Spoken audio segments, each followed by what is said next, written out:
السلام علیکم every one and welcome back in other video. تو آج کی ویڈیو بہت ہی خوبصورت سی ہے ہمیشہ کی طرح، اور آج کی ویڈیو میں ہم حضرت بلال حبشی کا واقعہ جو دیکھیں گے۔ جب انہوں نے اسلام قبول کیا تو انہوں نے کتنے ظلم سہے، کتنا کچھ برداشت کیا، لیکن اپنا اسلام مذہب نہیں چھوڑا۔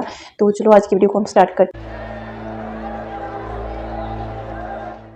امیہ ابن خلف مکے کے سرداروں میں سے ایک اہم سردار تھا، جو کفر اور شرک کا بہت بڑا پیشوا اور اسلام اور مسلمانوں کے حق میں روئے زمین کا ایک بہت بڑا شیطان تھا۔ ایک دن اس کو پتا چلا کہ اس کے کسی غلام نے بتوں کو پوجنے سے انکار کر کے کسی اور کو معبود بنا رکھا ہے۔ اس نے غلام کو فوراً بلا کر یہ پوچھا کہ میں نے سنا ہے کہ تم نے کوئی اور معبود بنا لیا ہے، سچ سچ بتاؤ کہ تم کس کی عبادت کرتے ہو؟ غلام نے کہا کہ محمد صلی اللہ علیہ وآلہ وسلم کے خدا کی۔ امیہ غصے سے لال پیلا ہو گیا اور کہنے لگا کہ محمد کی خدا کی پرستش کرنے کا یہ مطلب ہوا کہ تم ہمارے مقدس بتوں کے دشمن بن گئے ہو۔ سیدھی طرح راہ پہ آ جاؤ ورنہ ذلت کے ساتھ مارے جاؤ گے۔ میں یہ ہرگز برداشت نہیں کر سکتا ہوں کہ تم بتوں کی پوجا کرنے والے کے غلام رہ کر محمد کے خدا کی پرستش کرو۔ وہ غلام جو توحید کا سچے دل سے شیدائی ہو چکا تھا، اس نے بے دھڑک امیہ کو جواب دیا کہ میرے جسم پر تو تمہارا زور چل سکتا ہے، لیکن میں اپنا دل اور اپنی جان محمد صلی اللہ علیہ وآلہ وسلم اور اس کے خدا کے پاس رکھ چکا ہوں۔ اب اللہ کی عبادت ہی میری زندگی کا مقصد ہے، اور تمہارے خود سے بنائے ہوئے بتوں کو پوجنا میرے بس کی بات نہیں ہے۔ یہ جواب سن کر امیہ بن خلف غیظ و غضب سے دیوانہ ہو گیا۔ ایک غلام نے اسے بے دھڑک جواب دے دیا تھا۔ اس نے کڑک کر کہا کہ اچھا، تو پھر اپنی بے دینی کا مزہ چکھ، دیکھوں گا میں کہ محمد اور اس کا خدا تجھے کیسے بچاتے ہیں۔ امیہ کے تشدد شروع ہو گئے۔ مکہ کی زمین گرمی کے سبب بڑی مشہور تھی۔ امیہ اپنے غلام کو دوپہر کی تپتی دھوپ میں زمین پر لٹا کر سینے پر بھاری پتھر رکھ دیتا تھا کہ وہ کروٹ نہ لے سکے۔ پھر کہتا تھا کہ محمد کے دین سے باز آ جاؤ، لیکن اس ظلم کے باوجود بھی اس غلام کے منہ سے سوائے احد کے کچھ نہیں نکلتا تھا۔ امیہ مزید غضبناک ہو کر اذیتیں مزید بڑھاتا جاتا۔ ایک مرتبہ تو امیہ نے ظلم کی انتہا کر دی۔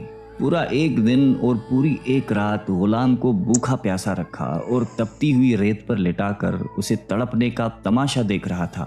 اس کی یہ کوشش بھی غلام کو حق سے نہ ہٹا سکی۔ آخر تھک ہار کر امیہ نے مکے کے بدماش لڑکوں کو بلایا اور ان سے کہا کہ اس غلام کو اتنی اذیتیں دو کہ یہ محمد اور اس کے خدا کا نام لینا بھول جائے۔ یہ لڑکے امیہ کی خوشی حاصل کرنے کے لیے اس بے بس غلام کو بری طرح مارتے پیٹتے تھے۔ جسم کے کپڑے اتروا کر لوہے کی چادریں پہنا کر تپتی دھوپ میں کھڑا کر دیتے تھے، لیکن غلام کی زبان سے احد کے سوا کچھ نہیں نکلتا تھا۔ اسلام کی راہ میں یہ بے پناہ اذیتیں سہنے والے صحابی کوئی اور نہیں بلکہ حضرت بلال حبشی رضی اللہ تعالیٰ عنہ تھے۔ انہی ظلم و ستم کے دوران ایک دن حضرت ابو بکر صدیق رضی اللہ تعالیٰ عنہ کا ادھر سے گزر ہوا۔ آپ رضی اللہ تعالیٰ عنہ نے امیہ سے فرمایا کہ اے امیہ، اس بےکس اور مظلوم پر اتنے ظلم و ستم نہ کر۔ اس نے تمہارا کیا بگاڑا ہے؟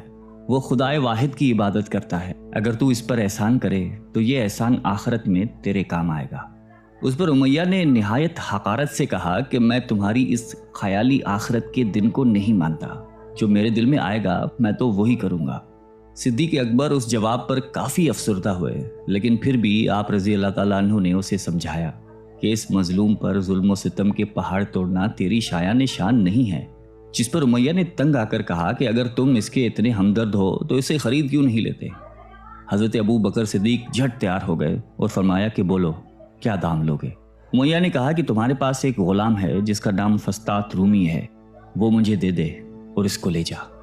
حضرت ابو بکر صدیق رضی اللہ تعالیٰ عنہ فوراً ہی راضی ہو گئے، جبکہ امیہ کا خیال تھا کہ فسطاط ایک نہایتی کارآمد غلام ہے جس کی قیمت زیادہ ہے اور حضرت ابو بکر صدیق رضی اللہ تعالیٰ عنہ اسے دینے سے انکار کر دیں گے۔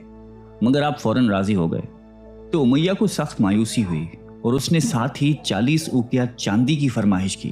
اسے بھی حضرت ابو بکر صدیق رضی اللہ تعالیٰ عنہ نے بخوشی ادا کر دیا۔ حضرت بلال رضی اللہ تعالیٰ عنہ کو ساتھ لے کر دربار رسالت میں حاضر ہوئے اور سارا ماجرا کہہ سنایا۔ آپ صلی اللہ علیہ وسلم نہایت ہی خوش ہوئے اور فرمایا کہ ابو بکر، اس کار خیر میں مجھے بھی شریک کر لو۔ صدیق اکبر رضی اللہ تعالیٰ عنہ نے فرمایا کہ یا رسول اللہ، میں اسے خدا کی راہ میں آزاد کر چکا ہوں۔ یہ سن کر زبان رسالت سے صدیق اکبر رضی اللہ تعالیٰ عنہ کے لیے کلمہ رحمت جاری ہو گئے۔ حضرت بلال رضی اللہ تعالیٰ عنہ نے اس غلامی میں 28 سال گزار دیے، لیکن آپ چونکہ نہایتی نیک اور پاکیزہ طبیعت کے تھے، لہذا جب حضرت صلی اللہ علیہ وآلہ وسلم نے دعوت توحید دی تو آپ نے فوراً اسے قبول کر لیا، اور یوں آپ سابقون الاولون کے مقدس جماعت میں شامل ہو گئے۔ رہائی پانے کے بعد حضرت بلال ہمیشہ آپ صلی اللہ علیہ وآلہ وسلم کی خدمت میں حاضر رہتے تھے اور دل و جان سے نبی پاک صلی اللہ علیہ وآلہ وسلم کی خدمت بجا لاتے۔ آپ صلی اللہ علیہ وسلم حضرت بلال کو کسی بھی چیز کا حکم دیتے تو آپ اپنی جان بھی لڑا دیتے۔ غزوہ بدر سے لے کر غزوہ تبوک تک تمام غزوات میں شامل رہے، لیکن حضرت بلال کی اسلام کے لیے سب سے بڑی خدمت اور ان کے لیے سب سے بڑی سعادت اسلام کا سب سے پہلا مؤذن ہونا ہے۔ ہجرت کے بعد جب مسجد نبوی صلی اللہ علیہ وآلہ وسلم تعمیر ہوئی تو آپ صلی اللہ علیہ وسلم نے آپ کو اذان دینے کا ذمہ سونپا۔ آپ کی آواز نہایتی دل نشیں تھی اور اس میں ایک ایسی تاثیر تھی کہ اذان کی آواز سن کر لوگ سب کام چھوڑ چھاڑ کر مسجد کی طرف دوڑتے۔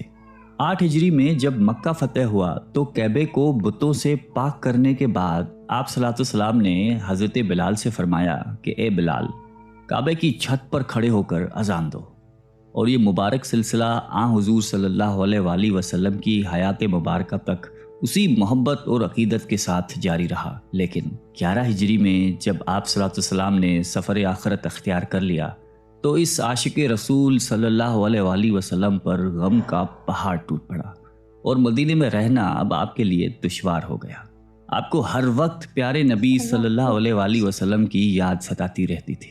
آپ صلی اللہ علیہ وسلم سے آپ نے سنا ہوا تھا کہ مومن کے لیے سب سے افضل عمل جہاد فی سبیل اللہ ہے، لہٰذا آپ رضی اللہ تعالیٰ عنہ خلیفہ اول حضرت ابو بکر صدیق کی خدمت میں حاضر ہوئے اور جہاد پر جانے کی اجازت طلب کی، لیکن حضرت ابو بکر صدیق رضی اللہ تعالیٰ عنہ نے آپ کو خدا کا واسطہ دے کر کہا کہ مجھے اس بڑھاپے میں تنہا چھوڑ کر مت جاؤ۔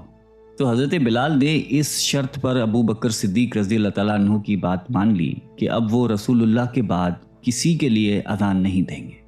حضرت ابو بکر صدیق رضی اللہ تعالیٰ عنہ نے ان کی یہ بات مان لی، لیکن آپ کے دور خلافت کے بعد خلیفہ دوم حضرت فاروق اعظم رضی اللہ تعالیٰ عنہ کے دور میں بھی جب بیت المقدس کی تسخیر کے لیے شام جانا پڑا تو وہاں عیسائیوں سے صلح نامہ طے پانے کے بعد حضرت عمر فاروق رضی اللہ تعالیٰ عنہ نے ایک خطبہ دیا اور حضرت بلال سے درخواست کی کہ آج جب کہ قبلہ اول پر توحید کا پرچم لہرا دیا ہے تو اس باعظمت موقع پر اگر آپ اذان دیں تو ہم آپ کے مشکور رہیں گے۔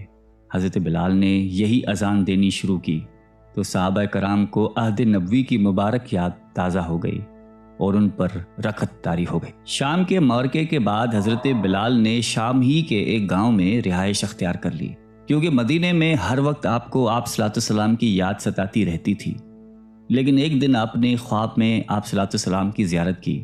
آپ ان سے فرما رہے تھے کہ اے بلال، کیا ابھی وقت نہیں آیا کہ تم ہماری زیارت کے لیے آؤ؟ اس خواب نے آپ کو بہت تڑپا دیا اور آپ بیتاب ہو کر فوراً مدینے روانہ ہوئے۔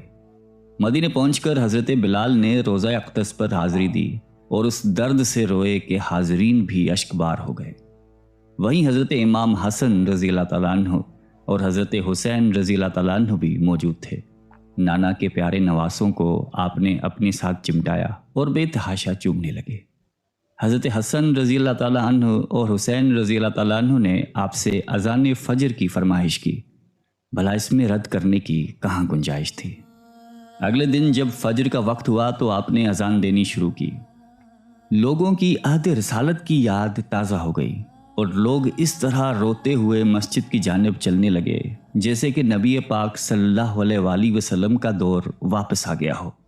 ایسا دردناک منظر اس کے علاوہ کبھی دیکھنے میں نہیں آیا۔